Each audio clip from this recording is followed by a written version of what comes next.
If you've ever washed a shirt, it smells fine coming out of the dryer, but the moment you put it back on, that smell comes right back. You didn't mess anything up. This is one of the most frustrating laundry problems because the clothes look clean, but something clearly isn't. By the end of this video, this will finally make sense, and you'll know what actually makes the smell go away for good. This usually doesn't happen to every item you own. It's the same shirts, workout clothes, t-shirts, anything worn close to your body. They don't look dirty, they don't feel dirty, but they're the ones that keep betraying you. Most people assume this means I didn't wash it well enough.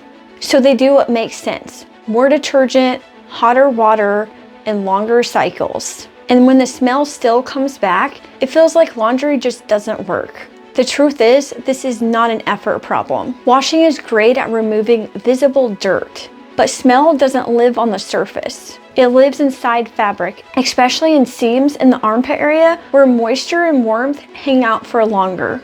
And this is the part most people never hear. Clean clothes can still hold residue. Leftover detergent, fabric softener, body oils that didn't fully rinse away. That residue is slightly sticky. It traps moisture.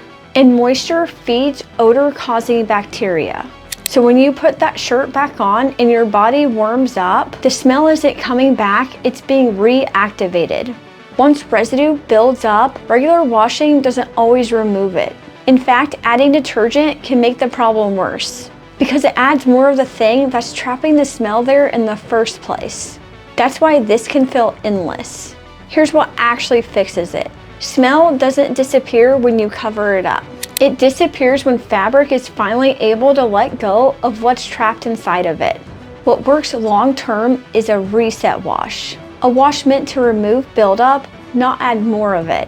When the residue breaks down and rinses out, the bacteria lose their food source and the smell stops returning. Once the residue is gone, the smell has nowhere to live. This problem is confusing because the clothes look clean, but clean doesn't always mean residue-free, and that difference is everything. If you remember one thing, remember this. Smells stay because residue stays. Once residue is gone, the smell doesn't come back because it has nowhere to hide. Now, if your bathroom sink still smells, even after cleaning, this explains why.